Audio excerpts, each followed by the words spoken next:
Right, yesterday we talked about Caesar Augustus and the aftermath of what happened after the assassination of Julius Caesar. Now, the Roman Republic was dying anyway.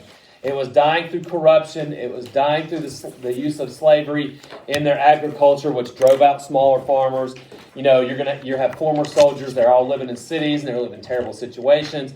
So the Roman Republic was dying anyway, and the death knell was Julius Caesar getting killed. Julius Caesar was very popular with the plebeians. He was very popular with the military. And so his adopted son, his grandnephew, Octavian, takes over, and he basically starts the Roman Empire. Now, he never called himself an emperor. He called himself first citizen, first among equals, which is hilarious because you can't be first if they were all equals, but whatever. Augustus was relatively brutal, getting rid of his opponents, but he was very successful, and he started what we're going to talk about today, which is the Pax Romana. Now, we're going to talk about the emperors of the Pax Romana. Now, we also should realize that Jesus Christ was born during the reign of Caesar Augustus, and so that's going to influence much of the next 400 years or so. So we're going to talk much more about that next week, but it's make sure you know that's in the background. We're no longer in BC anymore. We're now in AD. So here is the Roman Empire at this point. They control all of this. They really control all of this too. Next. So what was the Roman Empire? There were two periods of Roman government. The first one was the Roman Republic, which we talked about, from 509 BC to 30 BC. And that was when the Senate ruled, and it was a representative government, and they were afraid of kings, and they didn't want anything to do with that. But that fell, and then you're going to have the Roman Empire, which also will last about 500 years. Rome technically had an empire under the Roman Republic. So go ahead and highlight that.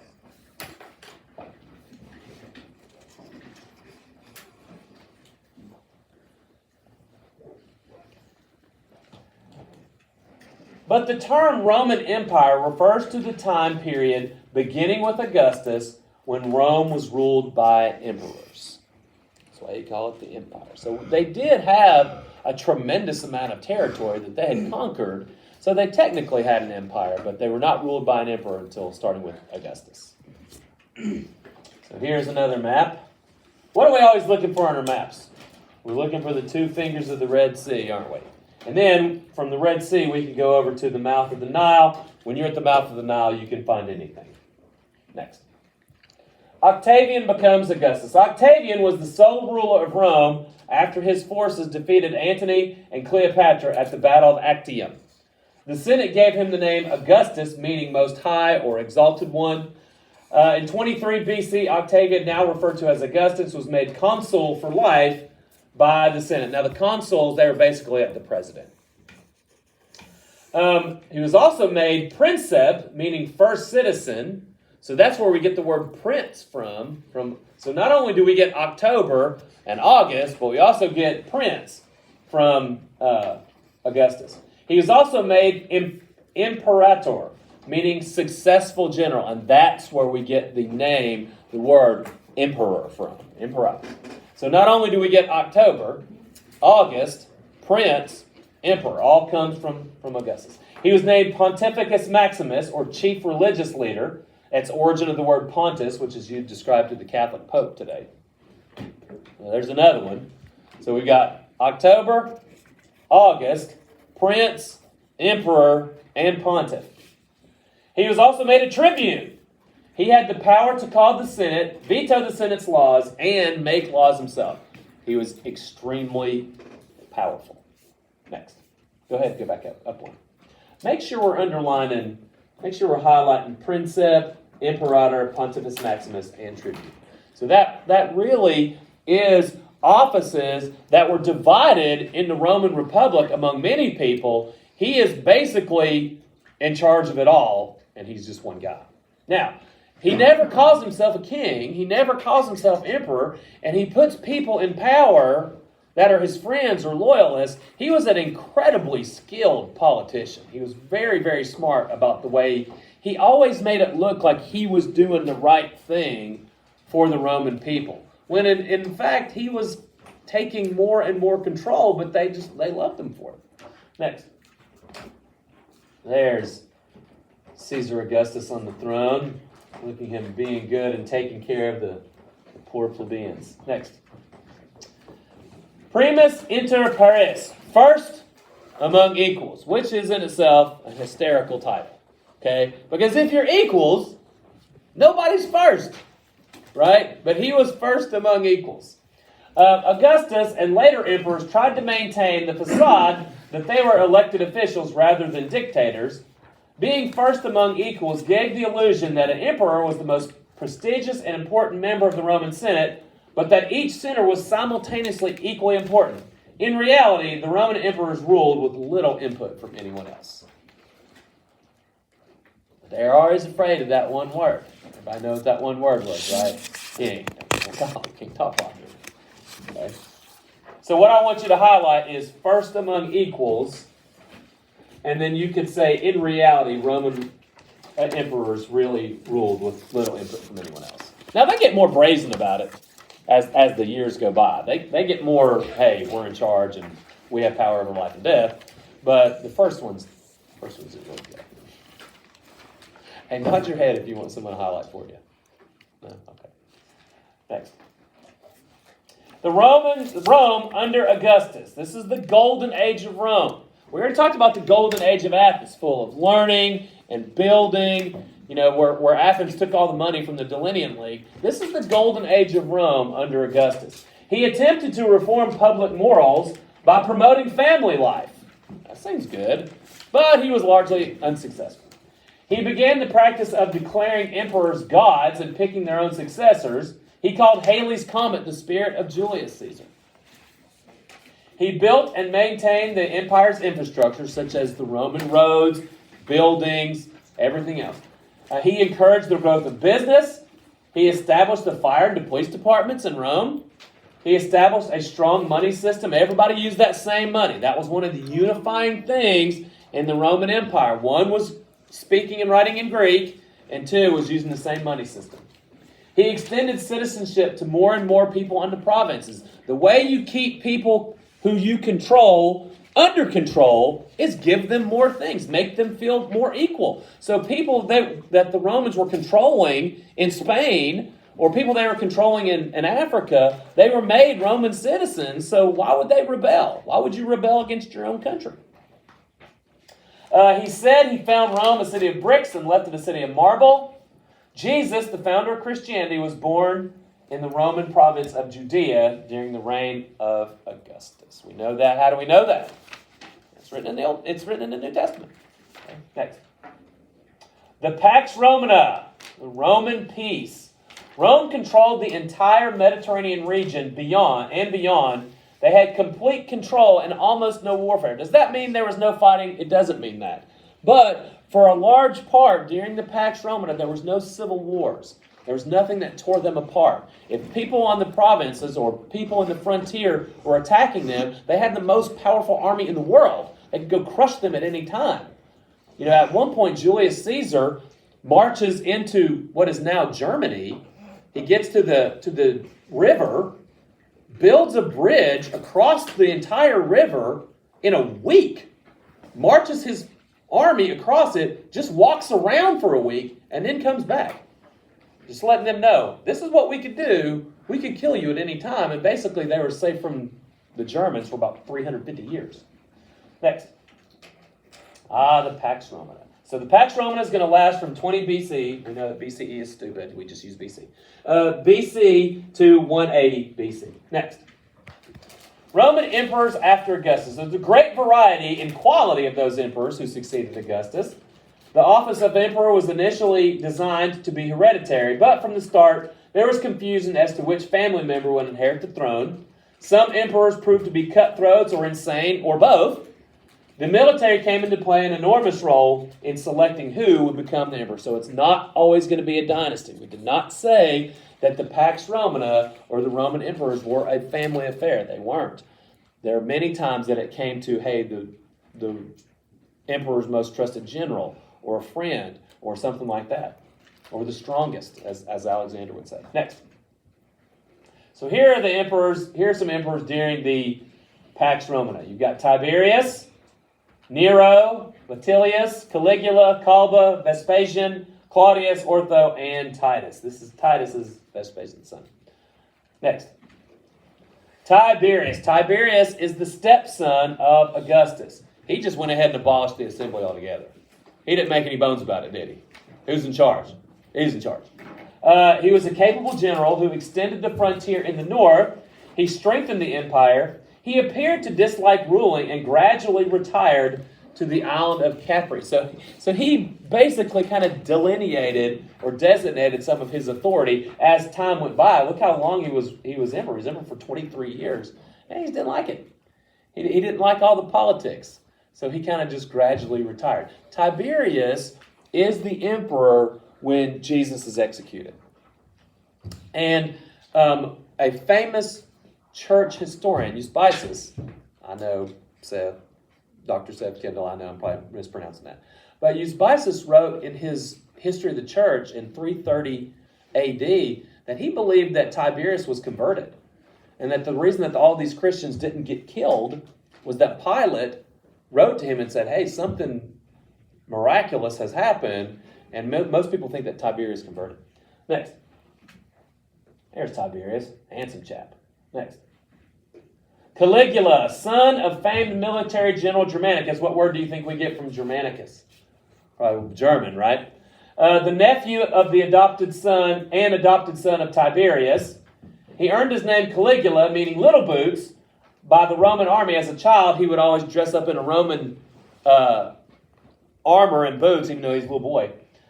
2 years of good, effective rule, interrupted by a severe illness. And after he gets severely sick, he basically becomes super crazy. Members of the family and perceived enemies, he exiled some. Now, this is his family. This is his own family. He exiled some, he killed some, he forced others to commit suicide. And by 41 AD, he is assassinated by his guards. He's killed. Next. There he is, getting killed by his guards. The Praetorian Guards. Here's how you knew that they were the royal guards. They always wore purple. By the way, the royal color of the Roman Empire was purple. Next. Claudius. Claudius brought southern Britannia, what was later called Great Britain, under Roman control, as well as several kingdoms in the east. He opened the Senate up to provincials. This is the first time that distant lands that the Romans had conquered, those people get to come into the Senate. Now that will play effect in our own history. When we tell the British, hey, no taxation without representation, even though we're all the way in America, we don't have any say in the government. He became emperor because he was the last adult male of his family. He was the brother of Germanicus and the uncle of Caligula. He conducted a census of the empire in 48, and there were almost 6 million Roman citizens. It's a pretty big empire. 6 million citizens over 2,000 miles. Next. There's Claudius. Next again. Nero. Talk a little bit about Nero. Nero is written extensively in the New Testament. Nero was a lunatic. He was crazy and he was a psychopath. He ruled for 14 years. He was considered a tyrant. He came to power after his mother allegedly poisoned Claudius. So then he killed his mother to make sure that she wouldn't do that to him. He killed his stepbrother. He killed 2 of his wives. He kicked one of his pregnant wives to death. Yeah. Also, he killed his teacher, the famous philosopher Seneca. He was crazy. This guy was a psychopath. There's a lot more crazy and weird stuff I could tell you about Nero, but let's talk about Nero in the Bible. Nero is the emperor who has Paul and Peter executed. He is also the emperor. What happens in Rome is 64, there's a fire that breaks out in the poor section of town. Okay? And the fire burned a fourth of Rome, killed tons of people. And then what he did after the fire is he had it all cleared out and built his palace there. So a lot of people believed that he set fire to his own city and killed his own people just so he could build a brand new palace. They've actually recently found his palace. It's underneath the Colosseum. He blamed, so it's always good to find somebody to blame, right? Of course, we know that's not good. That's immoral. But he blamed a new group of people on the fire. He said, this group of people hates us. This group of people don't believe in our gods. This group of people blame us for killing their God. Who did he blame for the fire? Raise your hand if you know. He blamed the Christians. And so what happened is now the Christians become hunted. Nero would find Christians. He would put them in arenas and have them ripped apart by lions. He would find Christians and have soldiers stab pregnant Christians and kill them. He would take Christians and he would put them on stakes in these pots and cover them with oil and burn them alive and use their burning bodies as lamps for dinner parties. So he would invite people over. He would say, okay, for tonight's entertainment, we're going to burn these people alive. So he was nuts. And they eventually go to kill him. And he ends up committing suicide. And his last words are, oh, what an artist dies in me. You know, what was his art? His art was death and destruction. He was really bad. A lot of people thought that he was the Antichrist, that he was the devil incarnate. They talked about it in the New Testament. Next. So the famous saying about Nero is that he fiddled while Rome burned. That's not entirely true. He was like 20 miles away when the city was burning. But most people think that he had that fire started. And he just burned out the poor. Next. And burning Christians in his yard. Next. There's a very famous painting of him burning Christians alive while he just sits there and watched. The Romans very much enjoyed death. They enjoyed looking at death. They enjoyed causing death. They enjoyed watching pain and suffering. They were terrible people. Next. The year of 4 emperors, the brief period of civil war. So there's about 1 year where you're going to have civil war. There's a brief period of civil war after the death of Nero. 4 emperors ruled in quick succession: Galba, Ortho, Vitellius, and then you're going to get Vespasian. Vespasian, we're going to talk more about Vespasian next week. Vespasian is the guy who's in charge of putting down the Jewish revolt. The Jews revolt, and he is in charge of stopping it. He becomes emperor. Next. Next again. So Vespasian. Vespasian, we're going to highlight this. Vespasian has the Colosseum, the famous Colosseum, the most famous building of the ancient world besides the Great Pyramid, the things that millions of people come and visit every day. He had that built right on top of Nero's palace. He had it destroyed, and he had the Colosseum built, and he paid for it with all the treasure out of King Herod's temple. They destroyed his son Titus, and the soldiers destroyed the temple in Jerusalem, and they used that money to build the Colosseum. So, the destruction. He is responsible for the destruction of the temple, his son, in Judea, carried out by his son Titus. This was the second temple that was built in 516 BC when they came back from the Babylonian captivity.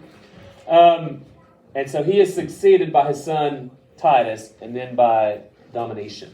What word do you think we get from domination? Dominate, right? Next. Next again. There's all the treasure. What they did, so there were several Jewish revolts, and what the Romans did, eventually, they just took all the Jews out. They said, okay, we're going to take you and spread you guys out because you're too much trouble. So what they would do is they would bring all the Jews to Rome, and they would make them march in a parade, and they would make them ride on floats, like we see parade floats now, some 3 stories high. And they would reenact battle scenes where the Jews were fighting against the Romans. Of course, the Romans would win. They would kill them, but then they enslaved them all, and this is them taking all this stuff out of the temple. Next. Next again. There's the famous Roman Colosseum. That's where we get all the gladiator fights. The Roman Colosseum was so cool that they could actually fill it up with water in the middle and do fake naval battles with ships. Yeah. And it's super neat. Next. There it is today. 2,000 years old. Pretty neat. Next. Trajan. Trajan was born into a non-patrician family in what is now Spain. Massive public works program in Rome. Trajan's Column, Trajan's Forum, Trajan's Market. He oversaw the expansion of the empire to its greatest height. So under the Pax Romana, the Rome becomes the biggest empire under Trajan. I don't know why y'all putting that way. It's not time to go. Is it? No, that's not time to go. Next. Is it? Yeah. Right now it's time to go. No, 35. No. Oh, I think you're right. All right. We're going to pause this. This is part 1. We're going to do part 2 tomorrow. Go forth and learn because knowledge is power.